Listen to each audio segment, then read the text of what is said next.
Bismillahirrahmanirrahim. Alhamdulillah Rabbil Alamin. Wassalatu wassalamu ala ashrafil anbiya'i wal mursalin Sayyidina Muhammadin wa ala alihi wa sahbihi ajma'in. Inshallah ta'ala, we will continue from our lessons in the Sullam of Al-Imam Al-Akhdari, in the lesson in Mantiq. It has been a while since we have not continued any of these lessons, and we are actually nearly to complete this book. We pray that Allah subhanahu wa ta'ala bless you with tawfiq, inshallah ta'ala. So now we are at the part where the author speaks about Aqsamul Hujjah. Aqsam al-Hujjah.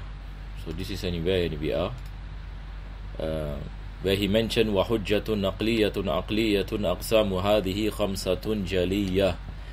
Initially he mentioned that evidences hujjah is divided into two parts. We have naqliya and aqliya.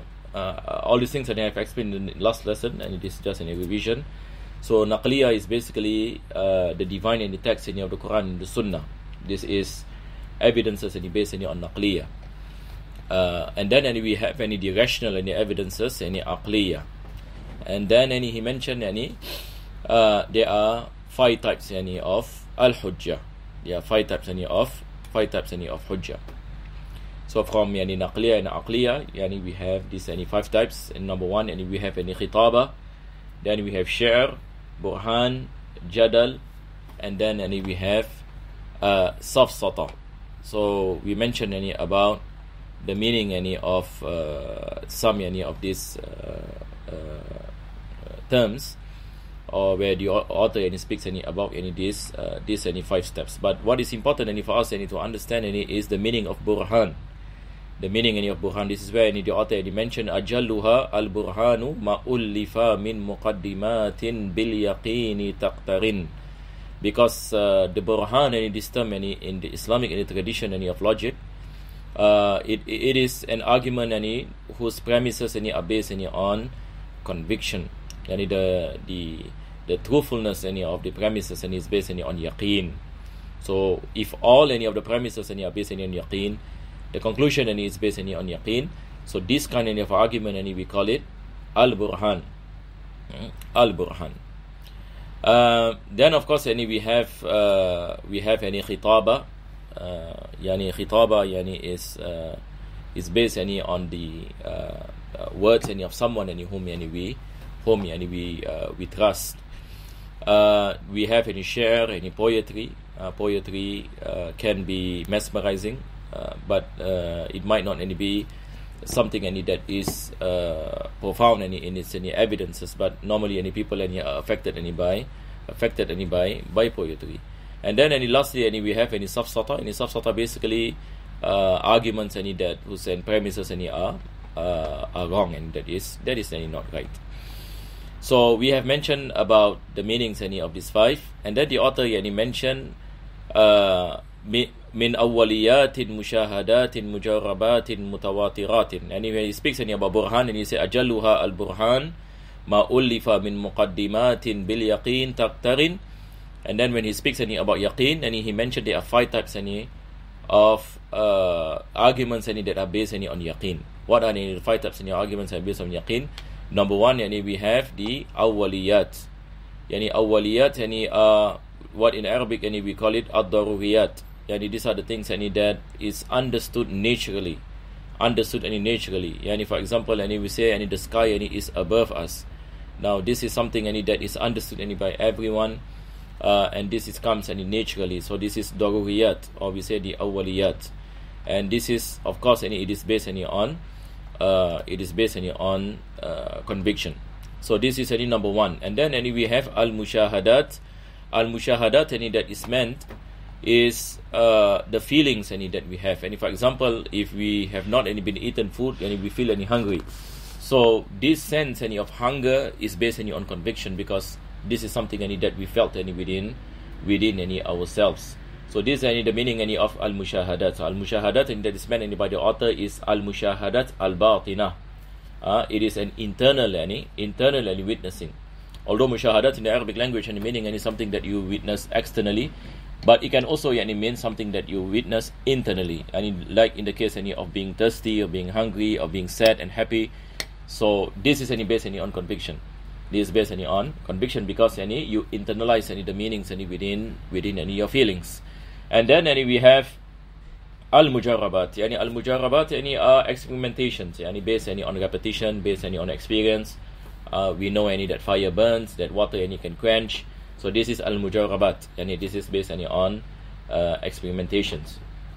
And then we have al-mutawatirat. Al-mutawatirat are news that we hear by people who it is impossible that they lie because of the number, the amount of number, the large number of people who transmitted these reports. So in English we call it the mass transmitted reports. And for example 300 people informing you about a certain incident that happened far away, what you call it, and generations after generations that speaks about a person who lived in a particular time in history. For example we have Al-Imam Shafi'i, who lived more than 1,000 years ago. Today we have the conviction that there is a person by the name of Al-Imam Muhammad bin Idris Shafi'i, and he was born in Gaza, and he studied under Imam Malik and so on and so forth. How do we have any conviction on this news of this person? Because it was transmitted by generations after generations after generations for more than 1,000 years until today. So we know that a person by the name of Muhammad bin Idris Shafi'i lived at a particular place at a particular time. So this is based on mutawatirat, and this is important, and even in knowledge of aqidah. Al-Imam al-Nasafi, for example, and when he speaks about asbabul ilm, he mentioned that this is one of the reasons that we attain knowledge, meaning knowledge of conviction is al-mutawatirat, that we attain knowledge by mass transmitted reports. And this is also when we speak about mustalah hadith, whether hadith mutawatir ahad. So all of this are based on sound arguments and what you call it, rational knowledge. And this is the beauty of our religion. And then we have al-hadisiyat. Al-hadisiyat is basically rational knowledge. And for example, we understand that the light from the moon is a reflection light that comes from the sun. So this is something that we understand rationally. So this is called al-hadisiyat. Al-hadisiyat.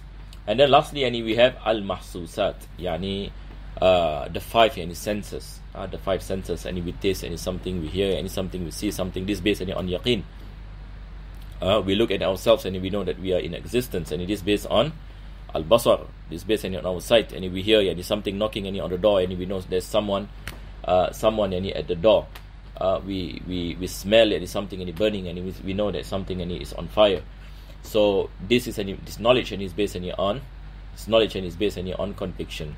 So here the author mentioned that these arguments, and when it comes to burhan, they are of five types, and that brings about the conviction. So these are the five types. So this is what he said. He said min awwaliyat wa mushahadat mujarabat mutawatirat al hadasiyat wa mahsusat fatilka khamsatul yaqiniyat. And these are the five conviction, and based on conviction.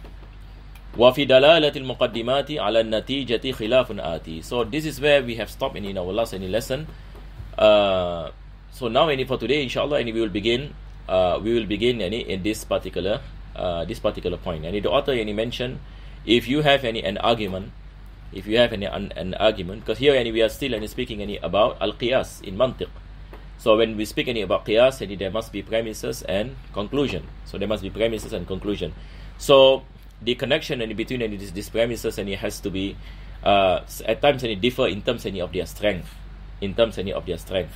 Is it something that is based on necessity, aqli, or it is based on empirical, adi, or it is based on something that was affected by some other things, and which is called as a tawallud. So these are some of the different types of the attachments between the premises. So, for example, the author mentioned, he said, there are differences when it comes to the strength of these argumentations and between the premises.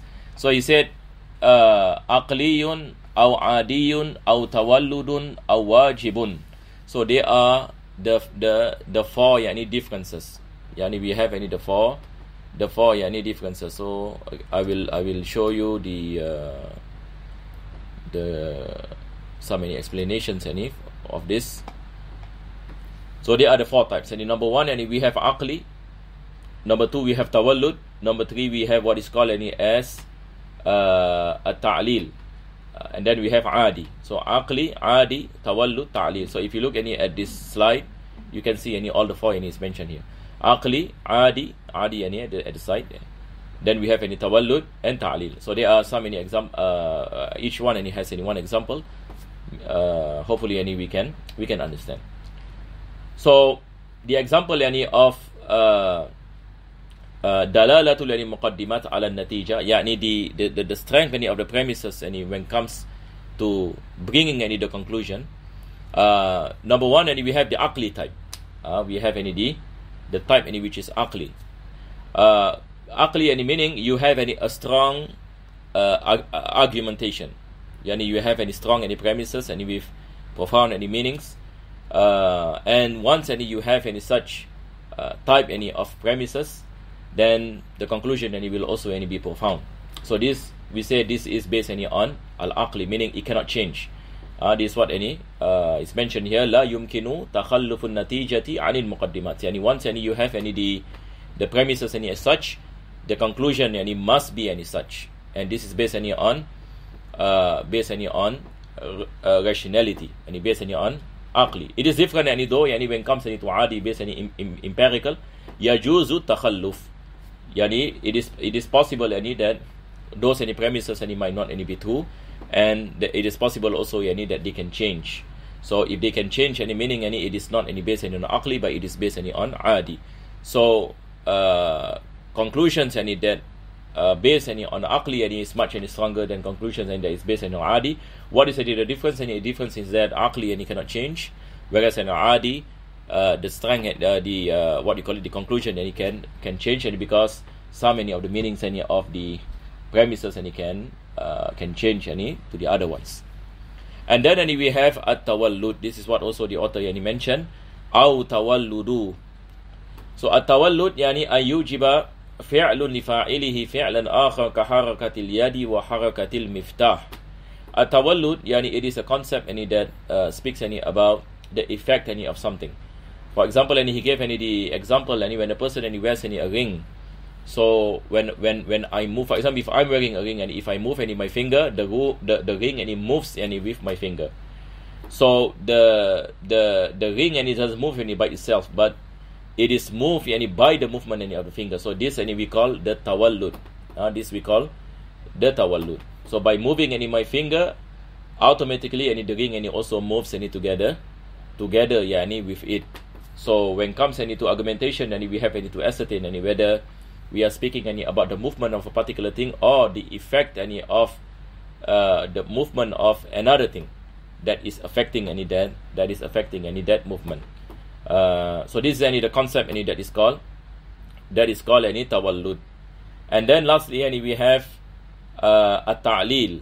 At-ta'lil he mentioned here al-irtibat bainahuma wajibun fal muqaddimatu assarat fi nata'ij. At-ta'lil is the concept that the premises brings about necessary conclusion. The premises brings about the necessary conclusion. So the example here about tawallud and ta'lil, we can relate to the viewpoint of the Mu'tazila and the philosophers.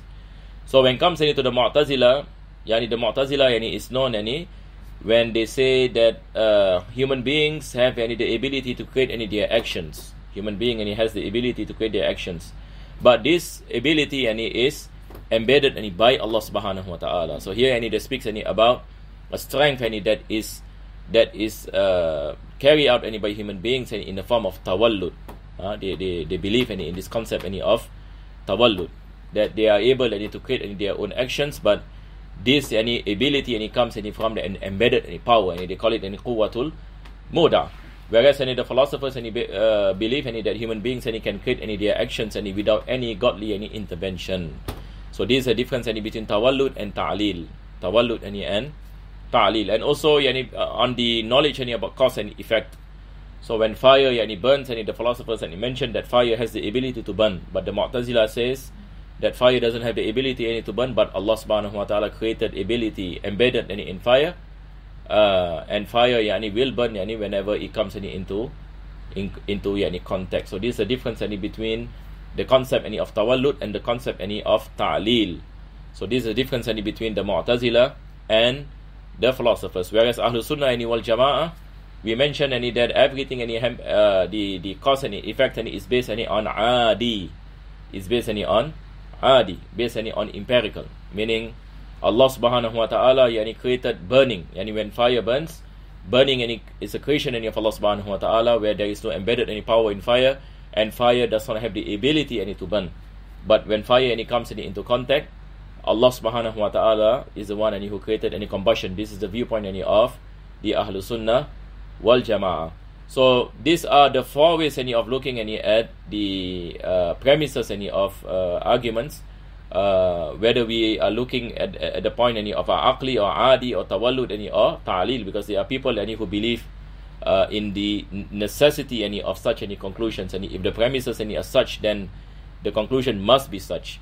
But some people any says any that no, it can change, because if it is based any on empirical, then it is not any something any that is necessary any or rational. But if something any is based any on rational any, then it cannot change. So this is called the dalalatul muqaddimah. This is what the author any mentioned when he said wafi dalalatil muqaddimat, because each any of the premises any has its what you call it strength any in terms any of the truthfulness any of the meanings. So these are the differences, and we have any the four what you call it schools any of thought, and when it comes any to looking any at the premises. So they are the four. Aqliyun, this is what any he said.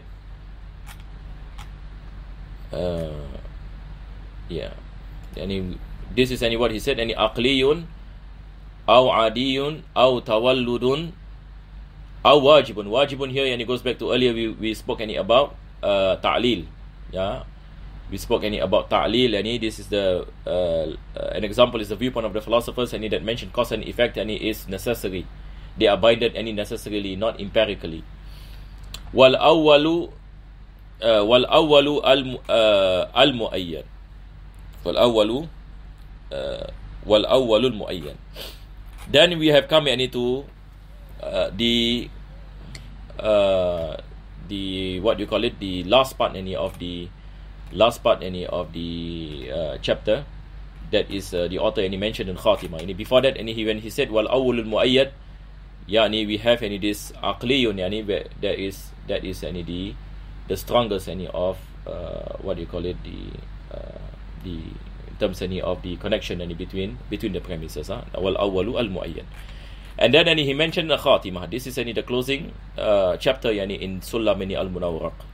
So in the last chapter, the author speaks about the mistakes that can happen in arguments. Mistake that can happen in qiyas. So he mentioned wa khata'ul burhani, the mistake khata' al burhan. Al burhan here goes back into qiyas. The mistake that can happen in syllogism and in arguments. Haythu wujida fi maddatin aw suratin. So he mentioned that either the mistake is based on madda or surah, whether it is based on madda or surah. What is the meaning when we say mistakes in argumentations, in arguments, in logic? Either it is based on madda or it is based on surah. So this is the thing that we are going to look at. The author will give an example, and he say fal mubtada, the first one that is the madda. He say fil lafzi kashtirakin aw ja'li da tabayunin misla radifi ma'khada. So when comes to madda, we are speaking about the meanings of the premises. Sometimes the meaning is not correct. There is a mistake in ascertaining the meaning of premises. So this mistake is termed as al-madda. Whereas when it comes to surah, it is the arrangement of the premises. So this is important. Madda speaks about the meaning of premises. The meaning is not correct. So the mistake can be in the meaning of premises. Whereas surah, the mistake is the arrangement of the premises. Last time we spoke about ashkalul arba'a, and we mentioned that the types of arguments, if it is not based on these 4 types, then the conclusion cannot be correct. Later on we give an example. So the example of madda, so this is where we can see al-khata' fil qiyas, the mistake in qiyas. Either it is based on madda or surah. So madda I mentioned earlier is the meaning of the premise. So for example, if you say Allah mawjudun wa kullu mawjudun wa kullu mawjudin yaftakiru li'illatin, the first premise you say Allah exists. Second premise mention everything that exists is in need of a cause. Is in need of a cause. Allah is in need of a cause. So in terms of the structure is correct. But in terms of meaning it is wrong. The first meaning Allah mawjud, this meaning is correct. But when he said wa kullu mawjudin yaftakiru li'illah, now this is not correct. This is not correct. Kullu mawjud, everything that is in existence, yaftakiru ila illah. The existence of Allah subhanahu wa ta'ala is not in need of a cause. Allah has no beginning. But here what is should be corrected is that every creation that is in existence, yaftakiru li'illatin. Every creation that in existence are required of a cause, because they are contingent beings, whereas Allah is not contingent. So when you have a mistake in meaning in one of the premise, the conclusion also be mistake. So the conclusion when it says Allah yaftakiru li'illah is wrong. This is not correct. طيب. So this is an example. We say mistake in madda. We have any mistake in surah, al-hay'a. This is as what I mentioned, the sequence of the premises, sequence. So for example, we have this example, la shay'a min al-insani bi jaman. None of human beings are what you call it, jaman, a non-living thing. Wala shay'a min al-jamadi bi mutaharrik, and nothing from the non-living things moves. Fala shay'a min al-insan bi mutaharrik. So now you have this conclusion that is certainly not correct, because the conclusion is saying fala shay'a min al-insan bi mutaharrik. None of human beings can what you call it, that moves. This is not correct. And human being moves. Our system within our bodies also moves. But what is the mistake here? If you look at the first premise, is correct. We say la shay'a min al-insan bi jaman. None of insan is what you call it, a non-living object. The second premise says wala shay'a min al-jamadi bi mutaharrik, not a single non-living object moves, which is correct. But how come the conclusion is wrong? The conclusion is wrong because of the arrangement of the premise. Why? Because now la shay'a min al-insan it is preceded by a negative particle, la shay'a. It is negative. And then the second premise fala shay'a min al-insan. The second premise wala shay'a min al-jamad. This is also negative. So negative and negative does not give a correct conclusion. This is qaida. If you have negative and negative, as salb and was salb, la yuntij, it doesn't gives the correct conclusion. So what is a mistake here? The mistake is the arrangement of the premise. So you cannot have two negativities in what you call it, in the premises, the small premise and the large premise. So that is why the conclusion is wrong. So we say this is a mistake in surah, not madda. Madda is the content of the meanings of the premise. So can we see the difference now? Al-madda wa surah. Al-madda, it speaks about the content of the premise. The content is wrong, that's what we mentioned. kullu mawjudin yaftakiru ila illah, this is not correct. But when it comes into the surah, the premise is correct, but the arrangement is not correct. So this is where the author mentioned what you call it. He said, let me go to the matan for a while. وخطأ البرهان حيث وجد في مادة أو سورة يعني في مادة أو سورة فالمبتدأ the first one في مادة في اللفظ. So he gave an example, and for example when it comes into madda, it can be the mistake, and it can be in terms of the use of terms. There is a same meaning of a same word, but it is used differently. وفي اللفظ كاشتراك يعني we have this term which is اشتراك, the same meaning of a the same word but the same word but have different words but have the same meaning. كجعل ذا تباين مثل رديف مأخذ. So now we will look at the example again.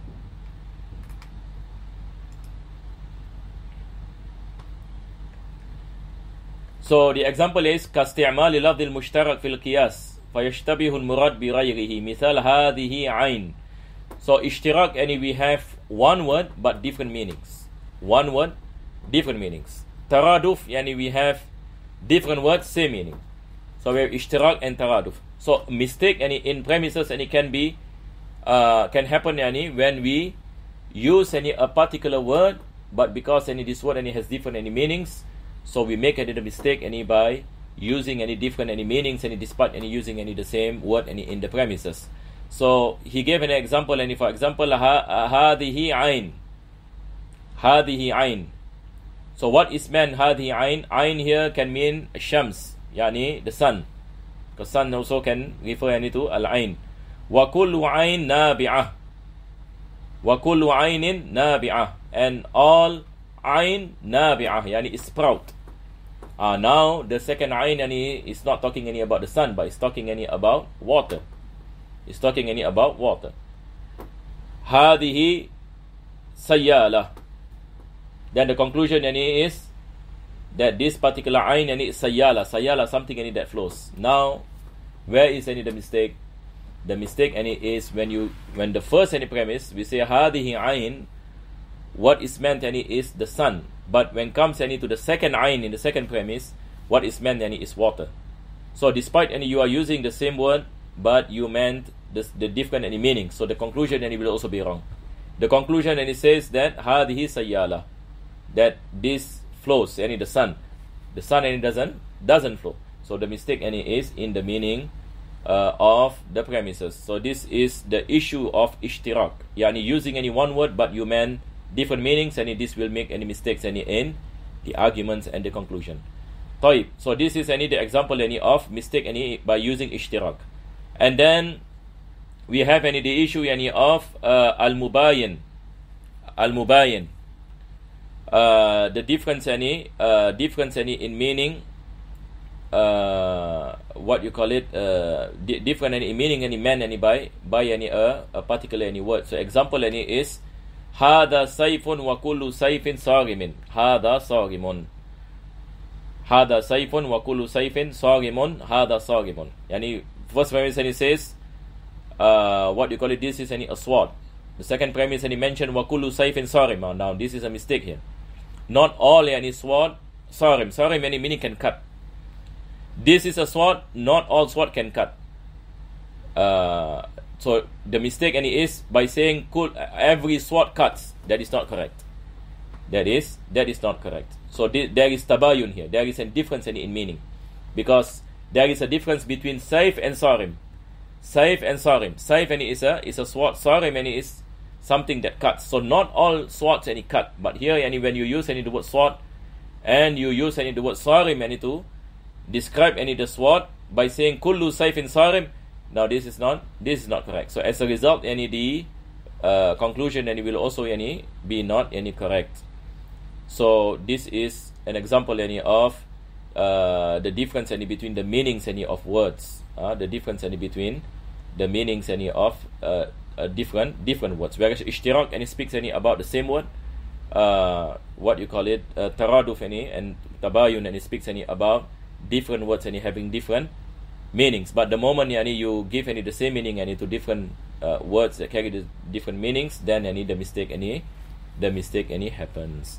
Wallahu alam bis-sawab. We will stop here inshallah. We will continue in our next lesson. Hopefully we can complete inshallah in our next lesson inshallah ta'ala.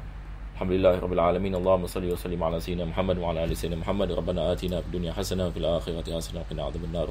Sallallahu ala sayyidina Muhammadin wa ala alihi wa sahbihi wa sallam.